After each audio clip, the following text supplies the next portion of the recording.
بسم الله الرحمن الرحيم عما يتساءلون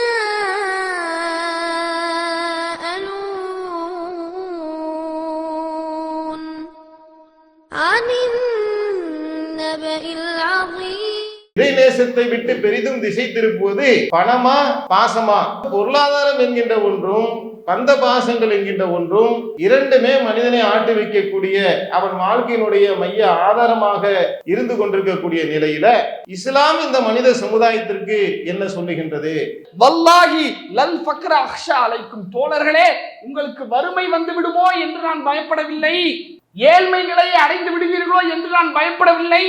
வலாக்கின் அக்ஷா அலைக்கும் அன் துபுசத்த அலைக்கும் துன்யா கமா புசித்தத் அலா மன்கான கபலக்கும், உங்களுக்கு முன் வாழ்ந்தவர்களுக்கு எப்படி உலகத்தினுடைய வாய்ப்பு வசதிகள் விசாலமாக்கப்பட்டு அவர்கள் எப்படி அதற்காக போட்டி போட்டு அழிந்து போனார்களோ அதுபோல செல்வத்தின் மீது போட்டி போட்டு நீங்கள் அழிந்து போவீர்களோ என்று நான் பயப்படுகிறேன். யாரை பார்த்து?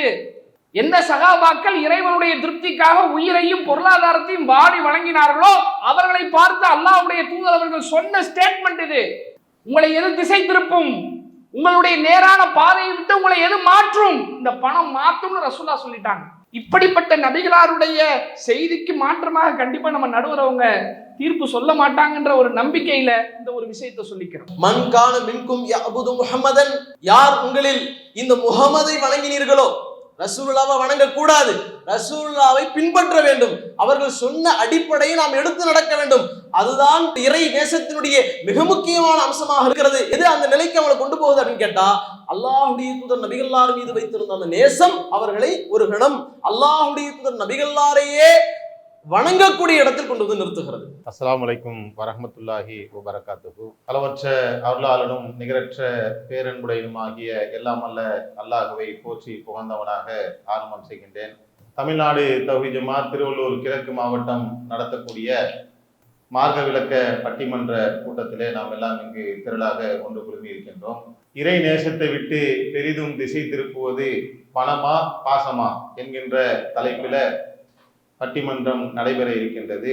ஒரு மனிதனுடைய வாழ்க்கையில பெரிதும் இன்றியமையான ஒன்றாக பொருளாதாரமும் பாசமும் நிலவுகின்ற காட்சியை நாம பார்க்கின்றோம்.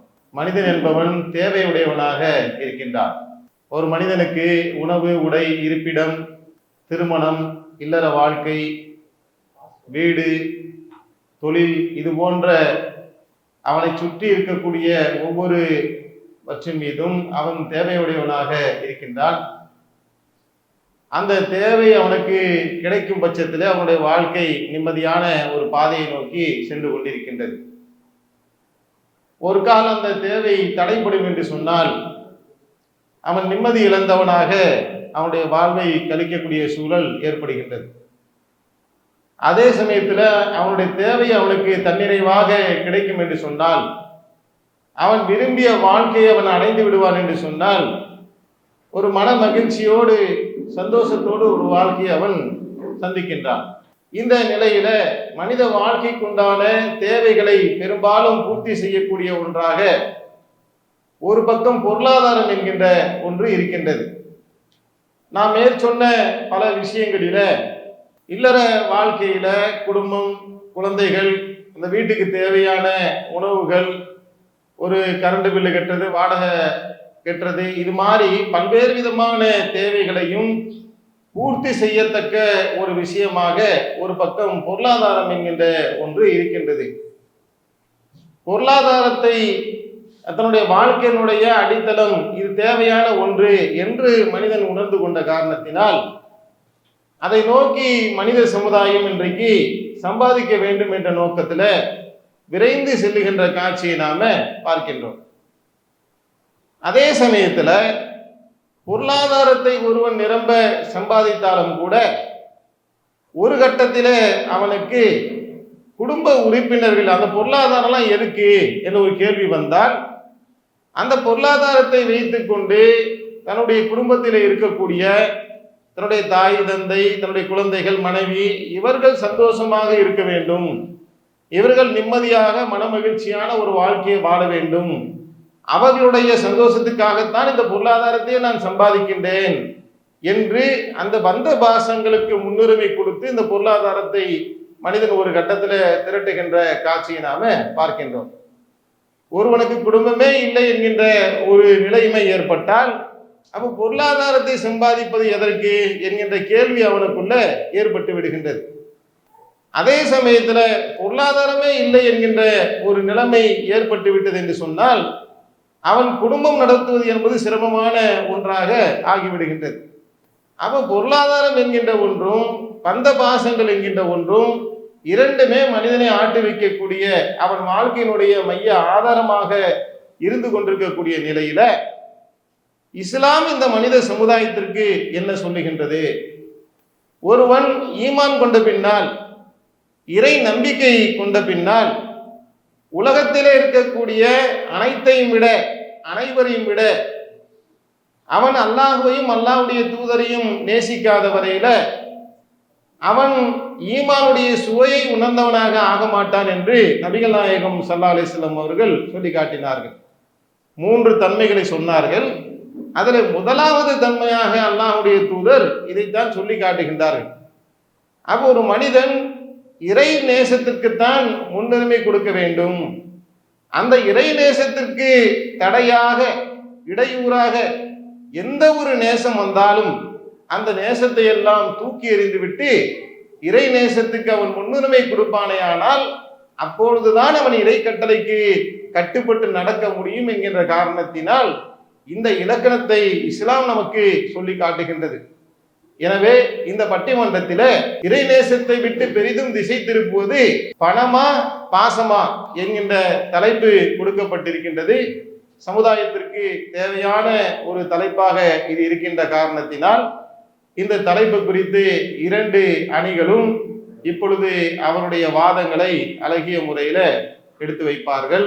இறை நேசத்தை விட்டு பெரிதும் திசை திருப்புவது பணமே என்கின்ற தலைப்பில சகோதரர் சல்மான் எம்ஏசி அவர்கள் தங்களுடைய வாதங்களை இப்பொழுது எடுத்து வைப்பார்கள்.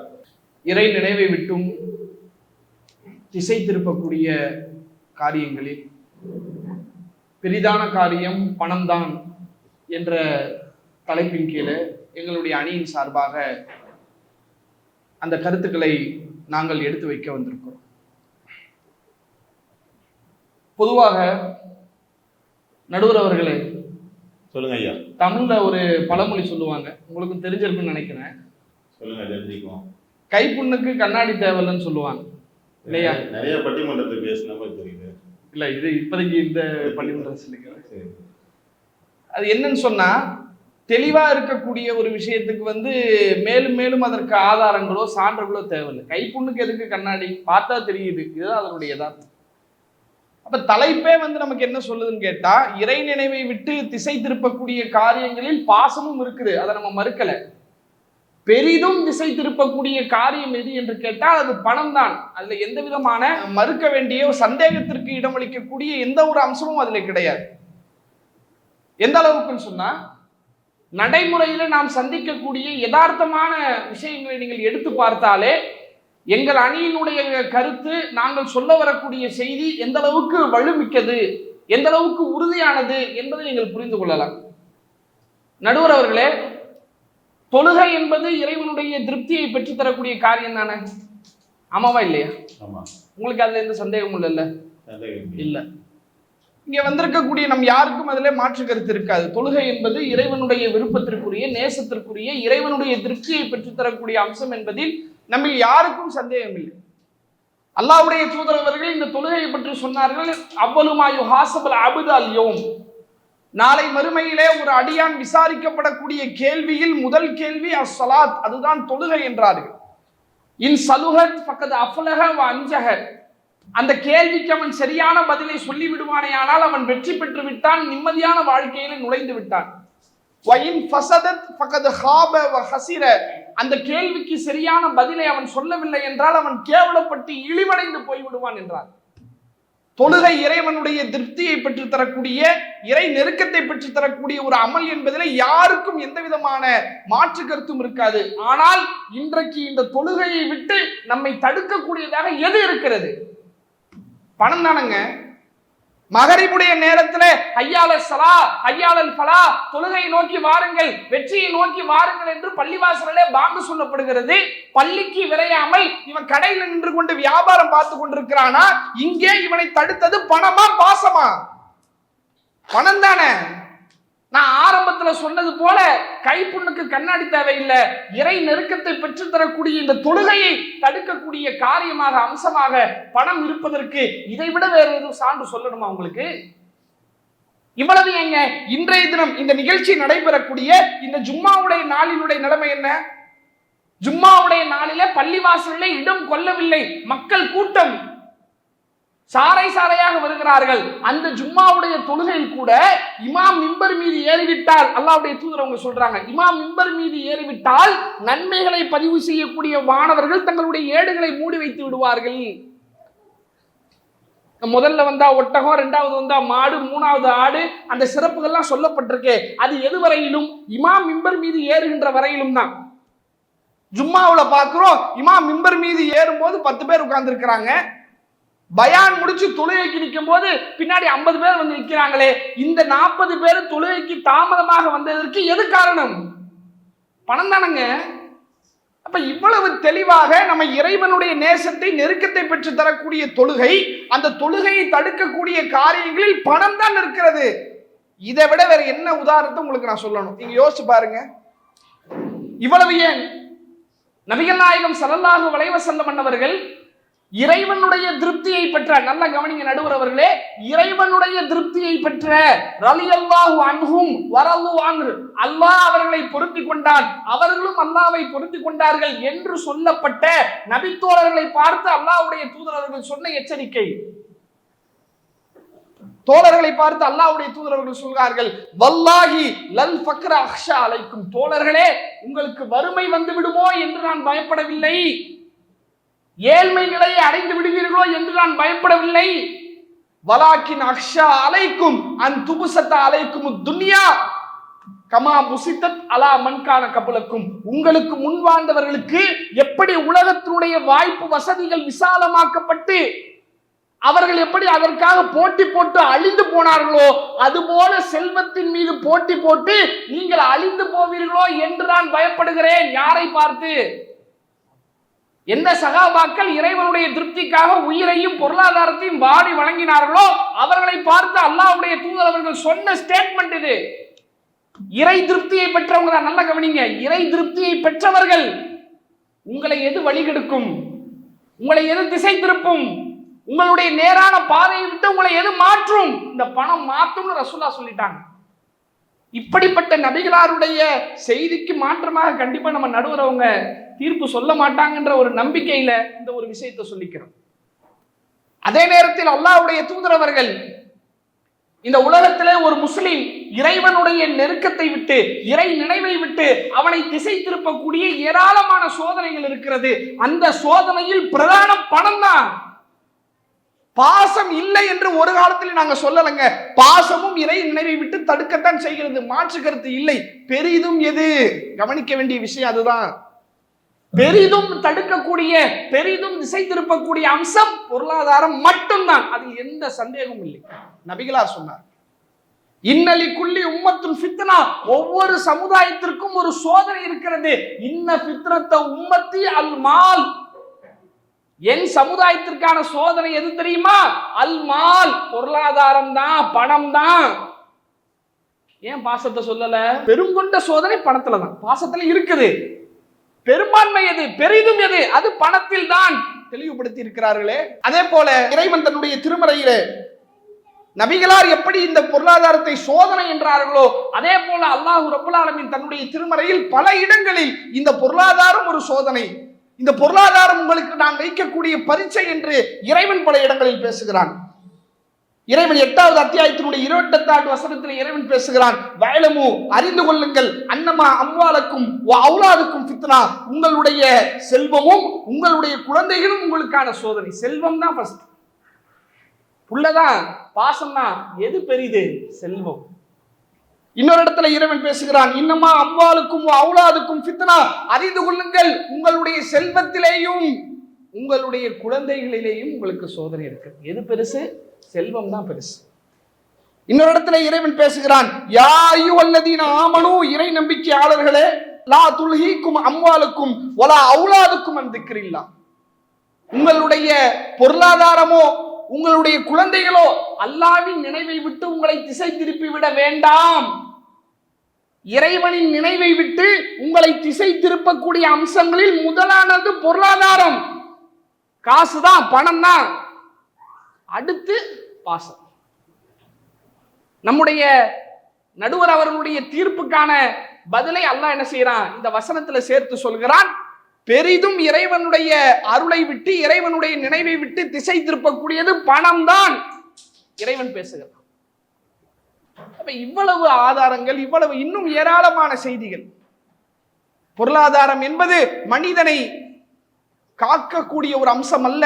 இறை நினைவை விட்டு, இறைவனுடைய திருப்தியை விட்டு, இறை நெருக்கத்தை விட்டு அவனை தூரமாக்கக்கூடிய அம்சமே இந்த காசுல தான் இருக்கு. ஒரு சந்தர்ப்பத்திலே ஒரு நபித்தோழர் வருகிறார். அல்லாஹ்வுடைய தூதர் அவரிடத்திலே சில விஷயங்களை கேட்கிறார். அந்த நபித்தோழர் பொருளாதாரத்தை அதிகம் கேட்ட காரணத்தினால ரசூலுல்லாஹ் சொல்றாங்க, கொடுக்கிற கைதான் வாங்கக்கூடிய கையை விட சிறந்தது. பொருளாதாரத்தை கொடுத்தா பிரச்சனை இல்லை, வாங்க ஆரம்பிச்ச உன்னுடைய உள்ளத்திலே அது திருப்தியை ஏற்படுத்தாது. அந்த பேராசை இறைவனுடைய திருப்தியை நீ பெறுவதை விட்டு உன்னை தடுக்கக்கூடிய அம்சமாக மாறிவிடும் என்று அல்லாஹ்வுடைய தூதர் அவர்கள் எச்சரித்தார். அப்ப இவ்வளவு தெளிவாக நடுவர் அவர்களே, இவ்வளவு தெளிவாக எல்லா ஆதாரங்களையும் நாங்கள் சமர்ப்பித்திருக்கிறோம். நபி வழியின் அடிப்படையில், திருக்குர்ஆனுடைய வசனங்களின் அடிப்படையில், நடைமுறை சான்றுகளின் அடிப்படையில் யதார்த்தத்தை உங்களுக்கு நாங்கள் எடுத்து சொல்லி இருக்கிறோம்.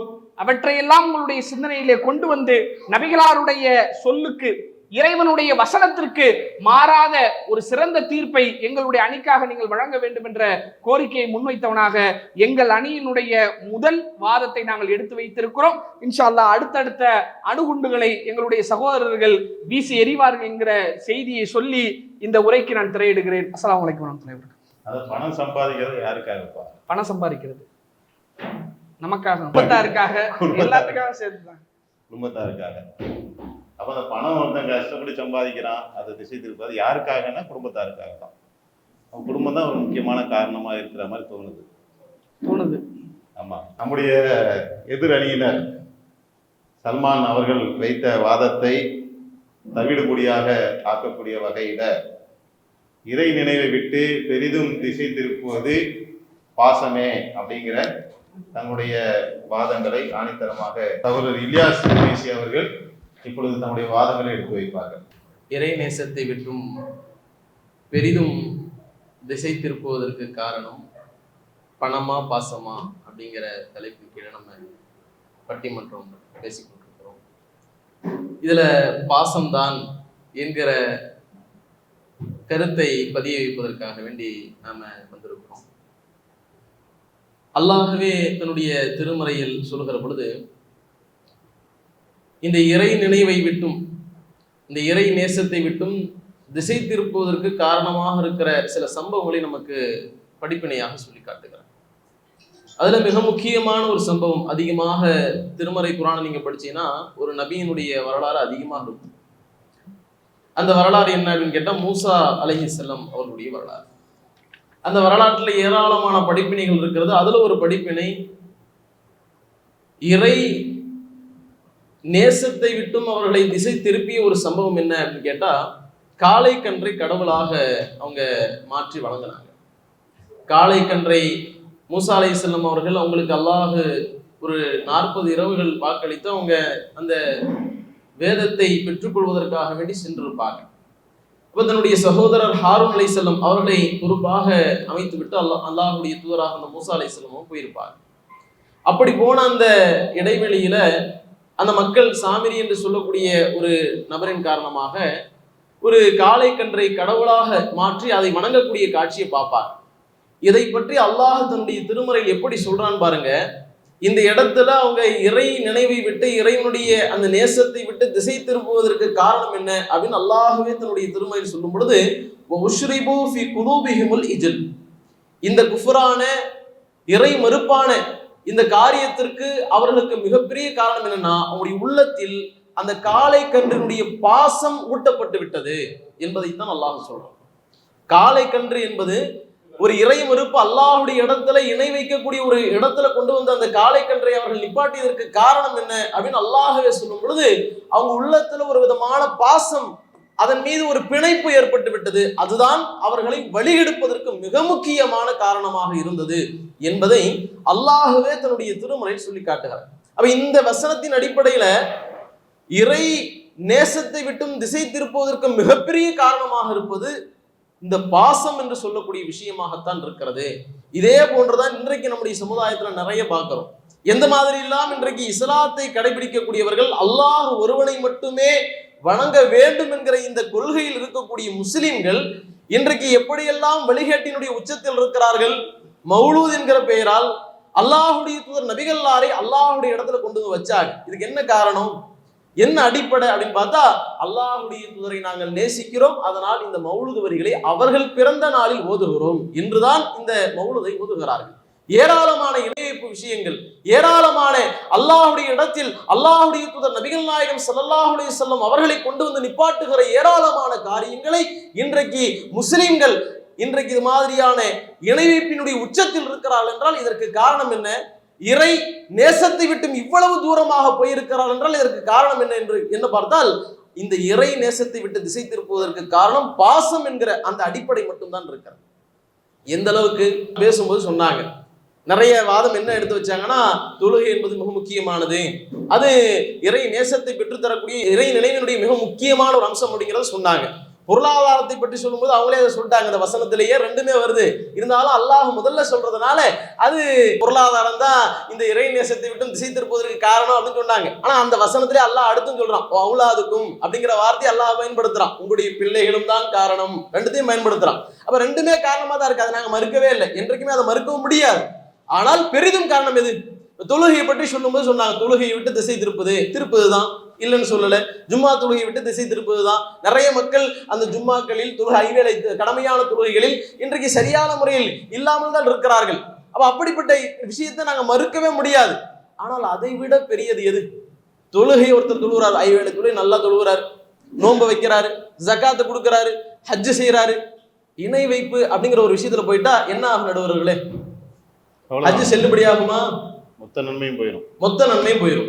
எந்த நன்மையும் அல்லாஹ் ஏத்துக்க மாட்டான். அல்லாஹ்வுடைய தூதர் நபிகள்லாரை பார்த்து அல்லாஹ் சொல்லும்போது கூட சொல்றான், வலைன் அஷ்ரக்த, நபியே நீங்கள் இணை வைத்து விட்டால் உங்களுடைய அமல்களும் நாசமா போயிடும். தொழுகை ஐவேளைக்கான நல்லா தொழுகிறார், கரெக்டா வந்து தொழுதுருவாரு, கரெக்டான முறையில் ஹஜ் செஞ்சிருவாரு, கரெக்டான முறையில் உம்ரா செஞ்சுட்டாரு, எல்லாவற்றையும் செஞ்சுட்டாரு. ஆனால் அடிப்படையில் ஓட்ட இணை வைத்து விட்டார் என்றால் மொத்த நன்மைகளும் போயிருச்சு. அப்ப அப்படிப்பட்ட ஒரு காரியத்திற்கு வழிவகுப்பது எது அப்படின்னு கேட்டா இந்த பாசம் வழிவகுக்குது. அதுதான் மூசா நபியினுடைய சம்பவத்தை நம்ம எடுத்து காட்டோம். இன்னும் பல சம்பவங்களை சொல்றோம் பாருங்க. அல்லாஹ்வுடைய தூதர் நபி ஸல்லல்லாஹு அலைஹி வஸல்லம் அவர்கள் மரணித்த அந்த சம்பவம் பாசத்தினால் ஒரு கணம் இந்த இஸ்லாத்திற்காக வேண்டி வீடு வாசல் எல்லாவற்றையும் விட்டுவிட்டு ஊர் மக்கள் உறவினர்கள் எல்லாவற்றையும் இழந்து விட்டு வந்த சஹாபாக்கள், உமர் ரலியல்லாஹு அன்ஹு போன்ற அந்த சஹாபாக்கள் இந்த விஷயத்தில் ஒரு கணம் எந்த அளவுக்கு மாறி போனார்கள். அல்லாஹ்வுடைய தூதர் மௌத்தாயிட்டாங்க, உமர் ரலியல்லாஹு அன்ஹு அவர்கள் வாளை தூக்கிட்டு நிக்கிறாங்க.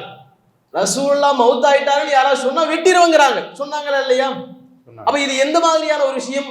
அல்லாஹ்வுடைய இடத்தில் அல்லாஹ் மட்டும்தான் நித்திய ஜீவன், மரணிக்க மாட்டான், என்றென்றும் உயிரோடு இருக்கக்கூடியவன். ஆனால் அவனுடைய இடத்துல ஒரு கணம் அல்லாஹ்வுடைய தூதர் நபிகள்லாரை சஹாபாக்கள் கொண்டு வந்து நிறுத்தக்கூடிய அந்த மாதிரியான சம்பவம் தானே இது. அப்ப இந்த மாதிரி எல்லா சஹாபாக்களும் நினைக்கிறாங்க ரசூலுல்லாஹ் மரணிச்சிருக்க மாட்டாங்க அப்படிங்கிற மாதிரியே ஒரு மைண்ட் தாட்ல இருக்கிறாங்க.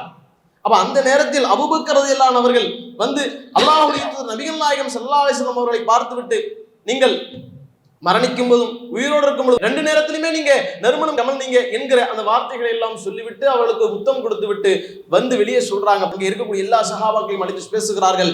மன் கான மின்கும் யஅபுது முஹம்மதன், யார் உங்களில் இந்த முஹம்மதை வணங்கினீர்களோ, ரசூலுல்லாஹ்வை வணங்க கூடாது, ரசூலுல்லாஹ்வை பின்பற்ற வேண்டும், அவர்கள் சொன்ன அடிப்படையை நாம் எடுத்து நடக்க வேண்டும், அதுதான் இறை நேசத்தினுடைய மிக முக்கியமான அம்சமாக இருக்கிறது என்பதை ஆரம்பத்திலேயே அந்த ஹதீஸை நடுவர்கள் சொன்னாங்க. அந்த அடிப்படையில் இன்றைக்கு மீறி போறாங்க. அது எதை மீற வைக்குது, எது அந்த நிலைக்கு அவங்களை கொண்டு போகுது அப்படின்னு கேட்டா, அல்லாஹ்வுடைய தூதர் நபிகள்லார் மீது வைத்திருந்த அந்த நேசம் அவர்களை ஒரு கணம் அல்லாஹ்வுடைய தூதர் நபிகள்லாரையே வணங்கக்கூடிய இடத்தில் கொண்டு வந்து நிறுத்துகிறது. அப்படி நிறுத்தக்கூடிய நேரத்தில் சொல்றாங்க, உங்களில் யார் இந்த முஹம்மதை வணங்கக்கூடியவர்களாக இருக்கிறார்களோ அவர்கள் விளங்கிக் கொள்ளுங்கள், முஹம்மதன் கதுமாத், இந்த முஹம்மது மரணித்து விட்டார், இந்த முஹம்மது மௌத்தா போயிட்டாரு. வமன்கான மின்கும் யஅபுதுல்லாஹ், உங்களில் யார் அல்லாஹ்வை வணங்கக்கூடியவர்களாக இருந்தீர்களோ அவர்கள் புரிந்து கொள்ளுங்கள், ஃபஇன்னல்லாஹ ஹய்யுன் லா யமூத், அல்லாஹ் என்றென்றும் உயிரோடு இருக்கக்கூடியவன், அவன் மரணிக்கவே மாட்டான். கொள்கையை நிலைநாட்டினாங்க, அந்த கொள்கையை சொன்னாங்க. இன்னும் சில வசனங்களை ஓதி காட்டினார்கள். வமா முஹம்மதுன் இல்லா ரசூல் கத் ஹலத் மின் கப்லிஹி ருசூல், இந்த முஹம்மது தூதரை தவிர வேறு எதுவும் இல்லை, இவருக்கு முன்பாக ஏராளமான தூதர்கள் வந்துவிட்டு சென்று விட்டார்கள். அஃபைன் மாத்தா குதில, இந்த முஹம்மது மரணித்து விட்டால் அல்லது கொல்லப்பட்டு விட்டால், இன்கலப்தும் அலா ஆகாபிக்கும், நீங்கள் வந்த வழியிலேயே சென்று விடுவீர்களா, அல்லாஹ்வுடைய மார்க்கத்தை விட்டு விடுவீர்களா என்கிற இந்த வசனங்களை எல்லாம் ஓதி காட்டுறாங்க. சஹாபாக்கள் நினைக்கிறாங்க, அப்பதான் உங்களுக்கு அந்த வசனம், இப்படி ஒரு வசனம் இருக்கிறதுங்கிறது அப்பதான் எங்களுக்கு நினைவிலே வந்துச்சு என்று சஹாபாக்கள் சொல்றாங்க. ஒரு கணம் உமர் ரலியல்லாஹு அவர்கள் நிற்க முடியாம கால்கள் தடுமாறி அப்படியே அமர்ந்து விடுகிறார்கள். அவர் கையிலிருந்து வாள் நழுவி விழுகிறது.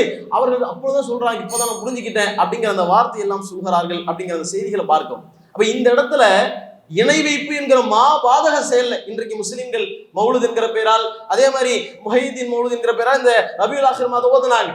இதுல அப்துல் காதர் ஜீலானி என்று சொல்லக்கூடிய ஒரு அடியார், அவர் நல்லடியார் என்று சொல்லி அவரை பற்றி ஏராளமான கட்டுக்கதைகள், ஏராளமான விஷயங்கள், அல்லாஹ்வுடைய இடத்துல கொண்டு போய் நிறுத்தக்கூடிய பல்வேறு விதமான அம்சங்களை கொண்டு வந்து இந்த மாதத்துல முஹைதீன் மௌலுத் ஓதுனாங்க.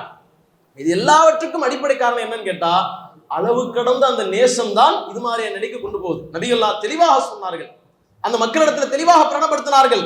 நீங்க லா துத்ரூனி கமா அத்ரத்தின் நசாரா இப்னு மரியம், இந்த மரியமுடைய மைந்தர் ஈசா அவர்களை வரம்பு மீறி புகழ்ந்தது போன்று என்னை நீங்கள் புகழாதீர்கள். என்னை நீங்க என்ன சொல்லணும், ஃபகூலு அப்துல்லாஹ் வ ரசூலு, அல்லாஹ்வுடைய அடிமைன்னு சொல்லுங்க அல்லது அல்லாஹ்வுடைய தூதர் என்று சொல்லுங்கள். இதை தவிர என்னை தாண்டி சொல்லக்கூடாது என்று அல்லாஹ்வுடைய தூதர் நபிகள்லார் சொன்னார்களே, அந்த நிலையில இன்றைக்கு அல்லாஹ்வுடைய தூதர் நபிகள்லாரை பார்க்காமல் இது மாதிரி அல்லாஹ்வுடைய தூதர் நபிகள்லாரை நேசிக்கிறோம் என்கிற பெயரால் இன்றைக்கு இணை வைப்பினுடைய உச்சத்தில் வழிகேட்டில் மக்கள் சென்று கொண்டிருக்கிறார்கள் என்றால் இதற்கு அடிப்படை காரணமாக இருப்பது பாசமே என்கிற அந்த விஷயத்தை ஆழமாக ஆணித்தரமாக பதிய வைத்து இந்த முதல் வாதத்தை நிறைவு செய்கிறோம்.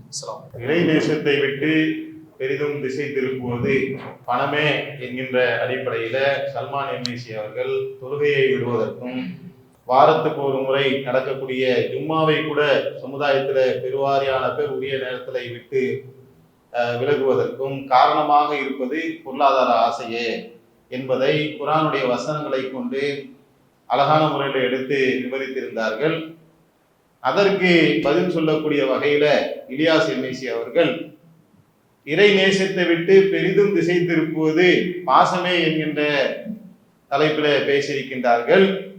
அதில் மார்க்கத்தில் மிக மோசமான ஒரு வழிகேடாக இருக்கக்கூடிய இணை வைப்பை நோக்கி செல்லக்கூடிய தக்க ஒரு நிகழ்வுக்கு முக்கியமான காரணமாக இருப்பது பாசம்தான். காளைக்கன்றின் மீது கொண்ட பாசம்தான் சாமிரியை வழிகெடுக்க வைத்தது. அல்லாஹ்வுடைய தூதர் மீது கொண்ட பாசம்தான் அவர்கள் மரணிக்கவில்லை என்று சொல்ல வைத்தது. ஈசா நபி மீது கொண்ட பாசம்தான் அவர்களை வணங்கக்கூடிய அளவுக்கு சென்றது. எனவே பாசம்தான் ஒரு மனிதனை நிலைகுலைய செய்து அவனை இணைவிக்கக்கூடிய அளவுக்கு தள்ளிவிடுகின்றது என்கின்ற எதிர்வாதத்தை ரொம்ப அழகாக நேர்த்தியாக இலியாஸ் எம்ஏசி அவர்கள் வைத்து அந்த வாதத்தை முறியடிக்கக்கூடிய வகையில வாதத்தை அழகா எடுத்து வச்சிருக்கிறாங்க. எதிரணியினர் என்ன செய்ய போறாங்கன்றதை பார்ப்போம். இஸ்லாம் மற்றும் சமுதாய செய்திகளை அறிந்து கொள்ள தமிழ்நாடு தௌஹீத் ஜமாஅத் யூடியூப் பக்கத்தை உடனடியாக சப்ஸ்கிரைப் செய்து கொள்ளுங்கள்.